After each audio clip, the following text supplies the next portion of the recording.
A single film can make or break a career. Some actors, already at the peak of their fame, have seen their image shattered after a disastrous role, while others, on the rise, never managed to recover. Let's start with Jeremy Renner, whose career took a long time to take off before a particular role complicated everything. And he's not the only one. Let's dive into these actors who saw their Hollywood future collapse with just one film.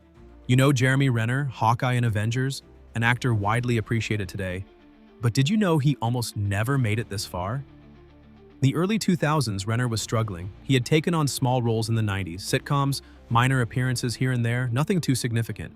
Then, in 2002, he was offered his first big role, one that was supposed to put him in the spotlight, but it turned out to be a disaster.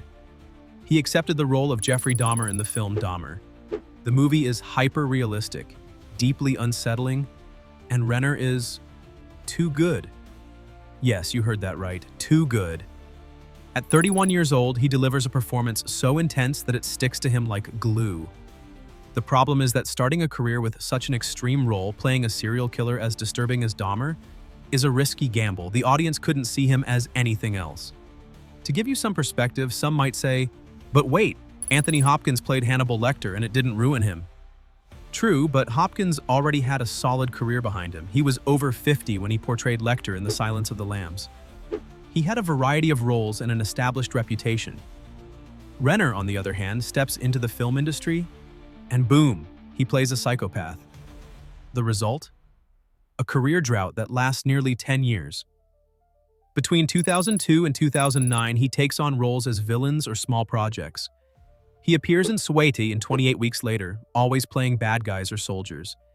He even ends up voicing a police NPC in the video game Catwoman. Can you imagine a future Avenger doing voice work for a forgotten game? It's almost heartbreaking. Fortunately, in 2009, The Hurt Locker gets him back on track. This war film earns him an Oscar nomination and finally propels him forward. Right after, he joins Avengers, and the rest is history. But during those 2000s, he struggled, and it's clear that the role of Dahmer left a lasting mark on him. Respect to him for bouncing back, because it wasn't a given. Speaking of careers that took an unexpected turn, let's move on to the next actor, Josh Brolin, who also nearly lost everything with a role. You might not know this, but Josh Brolin struggled immensely in Hollywood because of a role he played in The Goonies. Josh Brolin embodies a certain ideal of American masculinity. At 17, he steals the show in The Goonies in 1985, playing Brandon Walsh, the tough, protective big brother. Picture this: a square jaw, a chiseled physique, and a deep, commanding voice. He had everything to become the next John Wayne, a cowboy or action hero. But that role in The Goonies, as iconic as it is, stuck to him in a way he couldn't shake off. The audience saw him as the buff kid from The Goonies, and it stalled his career for a long time. In fact, Brolin himself mentioned in an interview that this role haunted him far more than he expected. What's surprising is that Josh Brolin didn't come out of nowhere. He's the son of James Brolin, a well-known actor, so he grew up immersed in the film industry. He had connections and understood Hollywood's inner workings. Yet, even with that, he struggled. After The Goonies, he spent nearly 20 years taking on secondary roles. In the 90s, he appears in films like Mimic by Guillermo del Toro, where he plays a cop, or in Jonah Hex in 2010, where he portrays a bounty hunter. But that film is a monumental flop. Jonah Hex, meant to showcase him, is a disaster. Poorly written, poorly directed, and a box office failure. As a result, Brolin gets typecast as a supporting actor, unable to carry a film. During the 2000s, he bounces between minor roles and obscure projects, and there are even rumors that he had to take odd jobs to make ends meet between auditions. Can you imagine a future Thanos struggling to that extent? It's almost unreal. It wasn't until 2007 that the Coen brothers gave him a lifeline with No Country for Old Men. At 40 years old, he finally breaks through with this role of a hunted cowboy, and his career takes off. He follows up with W, Milk, and, of course, Avengers, where he becomes Thanos. But between The Goonies and this comeback, that's 20 years of struggle. 20 years. It's frustrating because, with his charisma and physique, he could have been a megastar much earlier. The role in Jonah Hex, combined with the Goonies label, truly held him back. So, what can we take from this? Josh Brolin had all the tools to succeed, but a poor film choice and a fixed image nearly ruined everything. Thankfully, he managed to recover, and a big thank you to the Coen brothers for that. Without them, we wouldn't have Thanos. Now, let's move on to another actor who also took a huge risk with a role, and paid dearly for it: Kevin Costner. Yes, Kevin Costner, a 90s superstar who saw his career take a dramatic turn because of a film, Waterworld. Before diving into Waterworld, some context is necessary. In the 90s, Kevin Costner is the king of Hollywood. He starts strong with The Untouchables by Brian De Palma in 1987, a cult action film. Then he follows up with Revenge by Tony Scott, and he truly explodes with Dances with Wolves in 1990, a film he directs and stars in. This masterpiece earns him Oscars and catapults him onto the international stage. Everyone knows him, he's a global star. Right after, he scores big with The Bodyguard in 1992 alongside Whitney Houston. At the time, he's a heartthrob and Costner is at the top. But in 1995, everything changes with Waterworld, a post-apocalyptic film. It's often regarded as one of the best in its genre.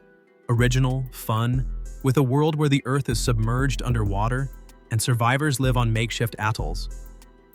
The characters are eccentric, especially the villain played by Dennis Hopper, who is fantastic. But this film slows down Costner's career, and not just a little. In Waterworld, Costner plays a hero, but not the kind of hero audiences are used to. His character, the Mariner, is a loner, tough, and frankly not very likable. For example, there's a scene where he takes in a little girl and her adoptive mother on his boat after an attack. The girl starts drawing on his boat, and he snatches the crayons from her hands and tells her off. Even worse, at one point, a plane piloted by a young Jack Black, yes, one of his first roles, spots them. The girl waves at the plane, all excited. And Costner? He slaps her right across the face. Many were left wondering, what is Costner doing? Why is he so mean? This role shocked audiences because they expected a kind hero like in The Bodyguard. And that marked a turning point. But that's not all. Waterworld was also a behind-the-scenes disaster. The production was a nightmare, tensions with the director, and, ironically for a film set on water, a large part of the set burned down due to an accident. It's said that 50 to 90% of the set went up in flames. The budget skyrockets, the film costs a fortune, and even though it eventually makes money, it barely covers the losses. As a result, Costner's image takes a hit. People start losing interest in him. And right after, he doubles down with another post-apocalyptic film, The Postman in 1997, which is an even bigger flop. Between Waterworld and The Postman, his career collapses.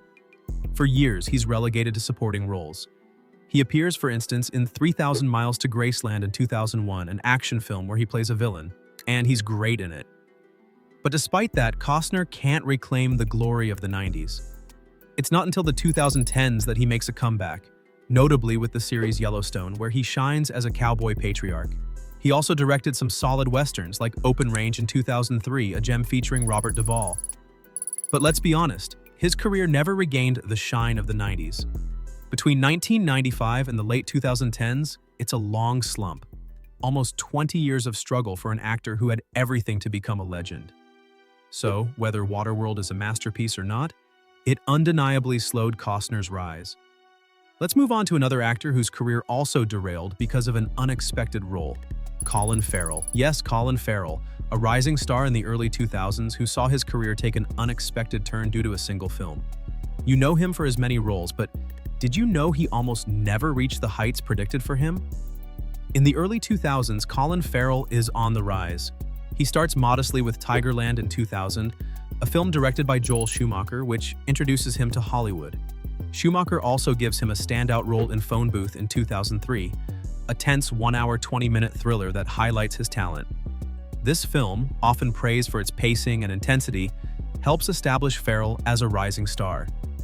At the time, he's taking on project after project and seems poised to become the next Brad Pitt. Critics and audiences see him as the young actor who's going to dominate. But in 2004, everything changes with Alexander, directed by Oliver Stone. This film, which divides as much as it captivates, marks a brutal halt in Farrell's career.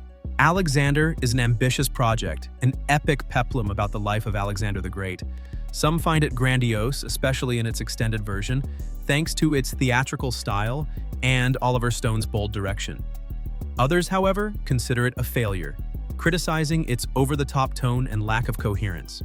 Farrell, who plays the titular role, delivers an intense performance, sometimes deemed too theatrical. It's often noted that he fully commits, pushed by Stone, who is known for demanding that his actors give everything, bearing their emotions completely. But this role, despite Farrell's dedication, comes at a high cost. The film is a relative failure.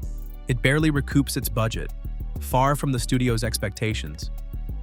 For many, it's a disappointment, and Farrell, tied to this flop, bears the consequences.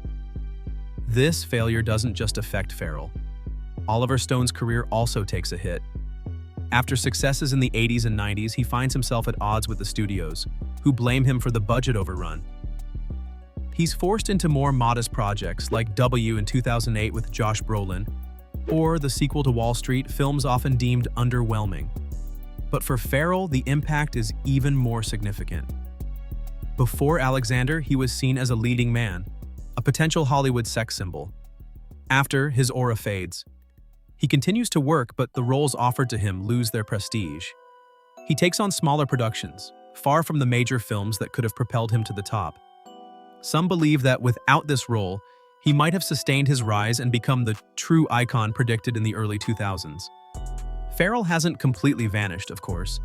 He managed to bounce back with films like In Bruges or later The Lobster, but he never regained the momentum he had at the start of his career. Alexander remains a turning point, a film that slowed a trajectory that seemed set for greatness. Now, let's talk about a legendary actor, John Travolta.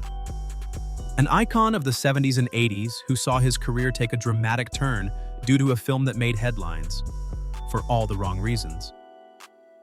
We're talking about Battlefield Earth. Stay with us, because there's more to come. John Travolta is a superstar in the 70s and 80s, with cult classics like Saturday Night Fever and Grease.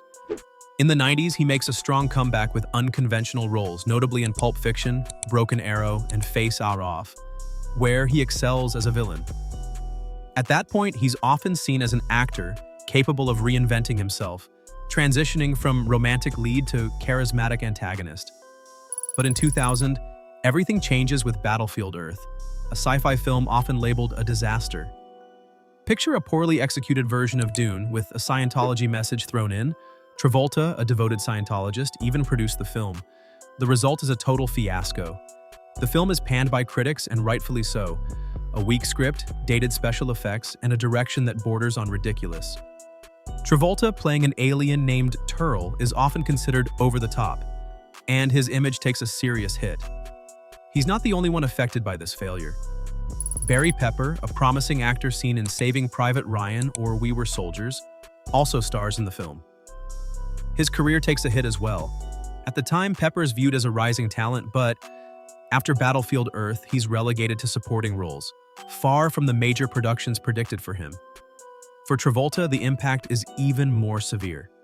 After this film, he struggles to land significant roles. He takes on low-budget minor productions where his name seems to be the only draw. He appears, for example, in The Punisher in 2004, a film that divides opinion. Some find it has merits, but it's far from memorable. Later, films like Gotti in 2018, where he plays a mobster, go completely unnoticed. It's often believed that Travolta, after Battlefield Earth, relied on the legacy of his past successes, but that wasn't enough to revive his career. One film, one role, and a hard-earned reputation crumbles. Let's move on to Jean-Claude Van Damme. This actor, known for his action films in the 80s and 90s, also saw his career derail due to poor choices. Van Damme made a name for himself with films like Bloodsport and Kickboxer, where he shines as a fighter. But he's often seen as a one-dimensional actor, stuck in repetitive roles. Unlike stars like Sylvester Stallone or Arnold Schwarzenegger, who managed to reinvent themselves by exploring comedy, drama, or even politics, Van Damme remains confined to his niche: fight films, stunts, and little variety.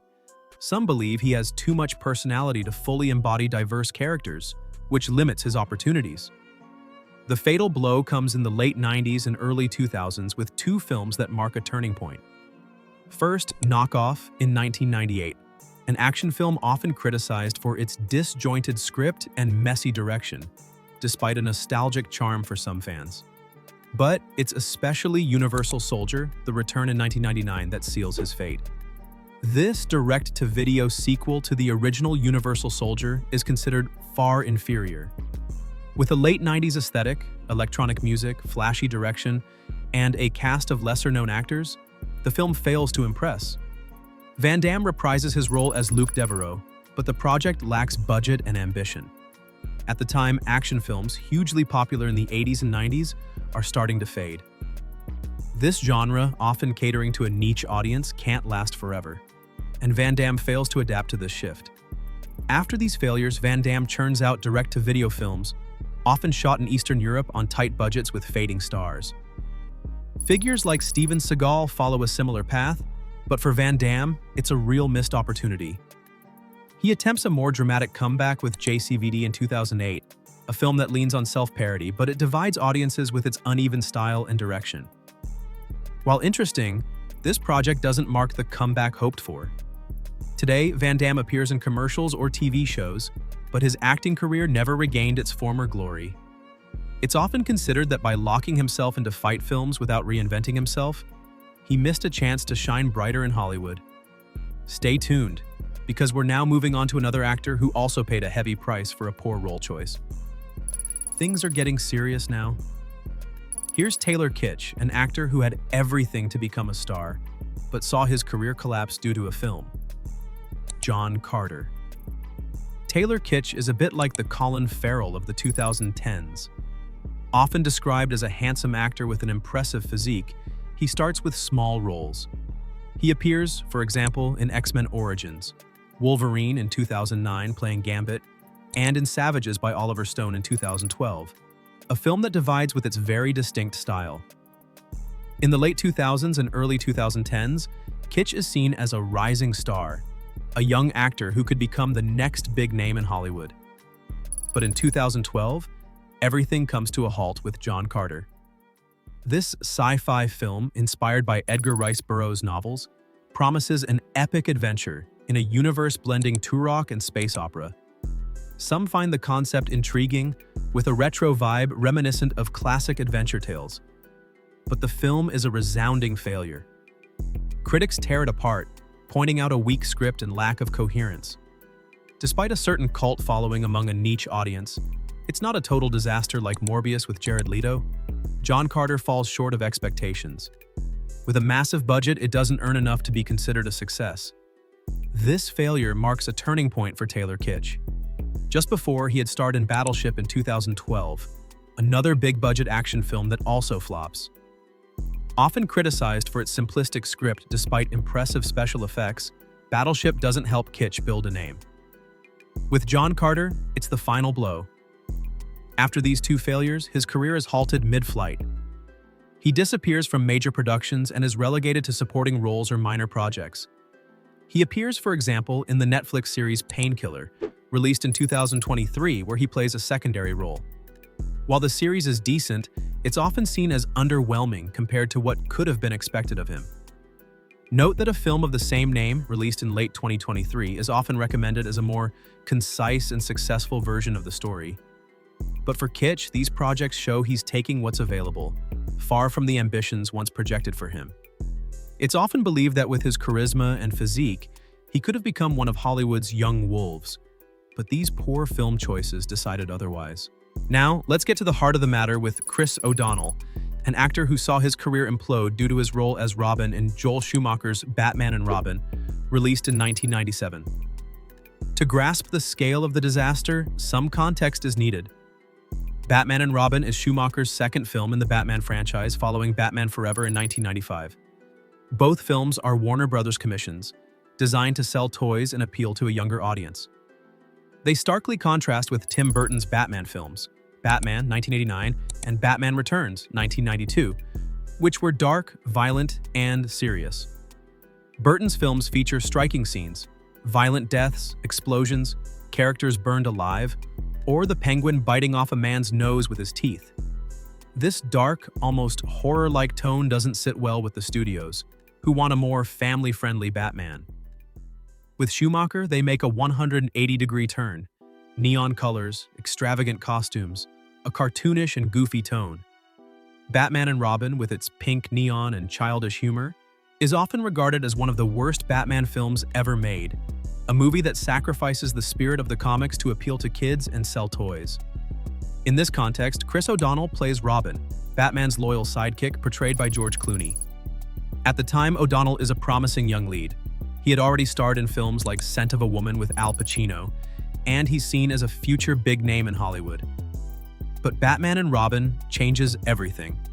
The film is a critical and commercial flop, and O'Donnell, tied to this disaster, pays the price.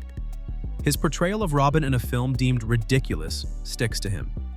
He's often seen as the actor who played a caricatured Robin, and that becomes a career killer. After the film, he tries to bounce back, notably with Vertical Limit in 2000, a thrilling action film that gets a mixed reception. But it's not enough. O'Donnell fades from Hollywood's radar, relegated to supporting roles or minor projects. He never regains the momentum he had before Batman and Robin. It's often believed that this role, combined with the studio-driven direction, shattered his chances of becoming a star. George Clooney, also in the film, survives thanks to his role in ER, but O'Donnell isn't so lucky. One role, one film, and everything falls apart. Now, let's talk about an actor who vanished as quickly as he appeared, Chris Klein. Often described as the quintessential American heartthrob with a quarterback vibe, he seemed destined for a bright career in Hollywood. But one film changed everything, Rollerball, released in 2002 and directed by John McTiernan. Chris Klein starts making a name for himself in the late 90s, particularly with roles in comedies like American Pie. But in 2002, he lands the lead role in Rollerball, a remake of the 1975 film. This sci-fi action movie, centered on a violent sport, is an ambitious project helmed by John McTiernan, a director known for hits like Die Hard. Yet, Rollerball is a colossal failure. The film is often criticized for its chaotic direction, sloppy editing, and lack of depth compared to the original, which carried a social critique. Tensions between McTiernan and the studios, especially over the final edit, don't help. With a budget of $70 million, the film only grosses $25.9 million at the box office, a massive flop. This failure taints the project's reputation, and Klein, as the lead, bears the brunt. He's often seen as the star of a failed film, and it halts his rise. After Rollerball, he disappears from major productions. He's spotted in supporting roles, TV series, or sitcoms, but he never regains the momentum he had at the start of his career. It's often believed that this bad timing, combined with the film's negative aura, sacrificed his chances of shining in Hollywood. And now, we come to a particularly painful case. Justin Chatwin. This actor saw his career completely collapse due to a single role, that of Goku in Dragon Ball Evolution, released in 2009. Chatwin, a promising young actor, had made a name for himself in films like War of the Worlds in 2005, where he played Tom Cruise's son. At just 26 years old during the filming of Dragon Ball Evolution, he seemed destined for a bright career. But this film, a live-action adaptation of Akira Toriyama's cult manga Dragon Ball, changes everything. Dragon Ball Evolution is often regarded as one of the worst films ever made. Critics are unanimous. A terrible script, flat dialogue, cheap special effects, and a complete lack of respect for the source material. The film, which turns Goku into a stereotypical American high schooler, is a commercial and critical failure with a 2.5/10 rating on IMDb and 14% on Rotten Tomatoes. This flop is even more striking given the film's notable cast, including actors like Chow Yun-fat and Emmy Rossum, and its production by 20th Century Fox with ambitions of launching a franchise. But the audience and fans reject it outright, and even Akira Toriyama, the creator of Dragon Ball, expresses his dissatisfaction, later relaunching the franchise with Dragon Ball Super in response. For Chatwin, the consequences are devastating. Tied to this fiasco, his career collapses. After Dragon Ball Evolution, he vanishes from screens for a while before returning in supporting roles or minor projects, like the Netflix series Painkiller in 2023. It's often believed that with his talent and charisma, he could have become a star, but this role branded him. In 2024, following Akira Toriyama's passing, Chatwin posted a message on social media to pay tribute to the creator, apologizing for the film's quality. a rare gesture that shows how deeply this failure affected him. Dragon Ball Evolution remains a stark example of how a single film can destroy a promising career. What are your thoughts on these journeys? Do you know other actors whose careers derailed because of a role? Share your ideas in the comments, and don't forget to like the video. See you soon.